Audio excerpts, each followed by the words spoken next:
Salut tout le monde, c'est Danlogo, j'espère que vous allez bien.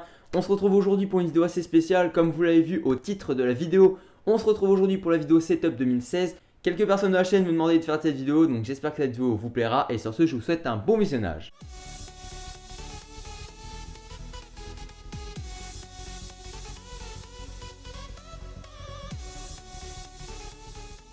Juste avant de commencer la vidéo, sachez que tout le setup que vous allez voir n'est pas arrivé en un claquement de doigts, c'est arrivé sur plusieurs années. Il y a des choses qui ont changé par rapport au setup de l'année 2015. Je vous invite à aller voir le setup du coup de l'année 2015. Le lien est en description de vidéo. Donc j'espère que la vidéo vous plaira et bon visionnage. On va commencer par le casque. Le casque c'est le G430, compatible PC et PS4. Les points positifs de ce dernier, c'est qu'il est confortable, qu'il a un bon son.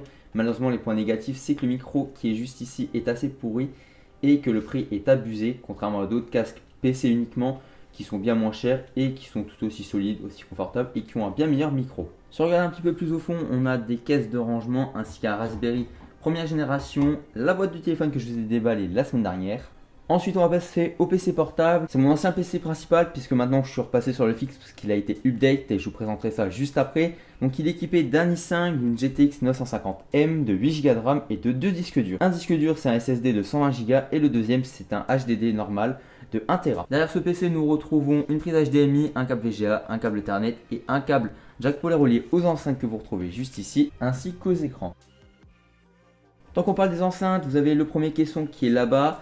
Vous avez le satellite numéro 1 et le satellite qui est juste derrière cet écran. Ce sont les Logitech Z423 si j'ai pas de bêtises. Ensuite là-haut nous retrouvons une deuxième caisse de rangement ainsi qu'un souvenir de vacances.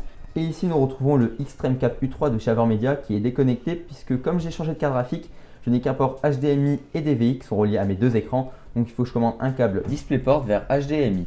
Ensuite on va passer aux écrans. Donc mon premier écran principal c'est le ViewSonic TD 2220. C'est un écran 1080p qui a 2 ou 5 millisecondes de décalage, ça je ne sais pas. Il est aussi tactile mais j'utilise plus le tactile parce que comme vous le voyez je suis sous Windows 7 parce que c'est un des meilleurs Windows et il est beaucoup plus stable que Windows 8, Windows 10 ou je ne sais quel autre Windows. Et en deuxième écran nous retrouvons le Acer X223HQ.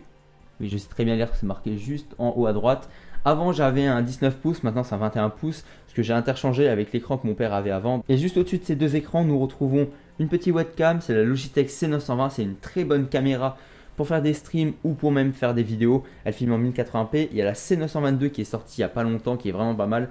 Elle est au même prix que celle-là mais celle-là je l'ai payée à peine 40 € en juillet dernier. Je peux avoir cette webcam qui marche super bien avec le fond vert et que j'utilise en tant que deuxième caméra pour mes vidéos. Ensuite on va passer au périphérique, donc ici nous retrouvons l'Euro 4 XUFX, pas mal de youtubeurs l'ont, donc c'est pratique parce que ici on a 5 macros configurables sur 5 profils. On peut aussi choisir le rétro éclairage. Perso j'utilise qu'un profil, les macros je les utilise pas trop. Je les utilise plus pour enregistrer les mots de passe de mes serveurs VPS, vu que les mots de passe des VPS sont super longs et très compliqués. Au lieu de les apprendre, juste appuyer sur M1 ou M2 et ça me donne le mot de passe d'un des VPS. Ensuite ici nous retrouvons une petite Razer Abizus que j'ai acheté d'occasion, ça me suffit largement. Petit Danifi, c'est lui qui me l'avait donné. Et ici nous avons un tapis de souris qui est tout à fait classique. Pour faire glissage souris, ça suffit largement. Ensuite juste ici nous retrouvons le beurre du M1 avec lequel je suis en train d'enregistrer. Je l'ai depuis mai 2015 et toutes mes vidéos sont enregistrées avec ce dernier. Il est avec une petite mousse de chez Woodbrass que j'avais présenté lorsque je vous l'avais déballé. Et il est fixé sur un trépied de micro de la marque Tiger, c'est depuis 2 ans que je l'ai. La patte qui est juste ici est cassée mais il fonctionne très bien donc ça me suffit. Nous avons un filtre anti-pop juste ici pour éviter les pops, mais bon la mousse fait très bien son boulot mais quand je suis en va off je le mets quand même. Et nous avons un petit poids juste à gauche ici pour maintenir l'équilibre parce que si j'enlève le micro a tendance à tomber, ce qui est assez chiant. Comme vous l'avez vu juste à gauche nous avons une softbox qui éclaire du coup le setup. Donc la softbox je ne connais pas du tout la référence, elle sera en description de vidéo si vous voulez savoir. Ici nous retrouvons le fameux fond vert que j'utilise essentiellement pour les streams mais que je peux utiliser maintenant pour les vidéos puisqu'on a la petite softbox qui me permet de bien m'éclairer et qui évitera les ombres. Ici nous avons le premier trépied, c'est un trépied que j'utilise pour mes lumières. Et le deuxième c'est un trépied de haut-parleur. Ça fait le taf, j'ai pas de support pour fond vert parce que ça me sert à rien. Ça fait le taf, ça fonctionne bien, donc moi ça me va. Allez c'est parti, on va passer au plus gros morceau de cette vidéo setup, le PC fixe. Donc les composants qui n'ont pas changé par rapport à l'année dernière, c'est le Western Digital de 1TB, c'est un disque dur si vous ne l'avez pas compris. Ici nous avons deux barrettes de 4 Go chacune, un ventirac Cooler Master Evo qui refroidit un AMD FX 6300. Tout ça est alimenté par une Antec de 520 watts. Et ce qui a changé par rapport à l'année dernière, c'est le disque dur Toshiba de 1 Tera que j'avais qui puait clairement la merde Je l'ai remplacé par un SSD de 240 Go. Donc j'ai deux disques durs, un de 240 Go en SSD et un disque dur de 1 Tera. Ça me suffit largement pour ce que je fais. Ensuite, la carte graphique, c'est plus une R9 270X comme l'année dernière. C'est une GTX 1063 Go. J'ai pas pris la 6 Go parce que j'avais pas forcément les thunes. Donc là, c'est une MSI GTX 1063 Go qui fonctionne super bien, qui fait super le taf.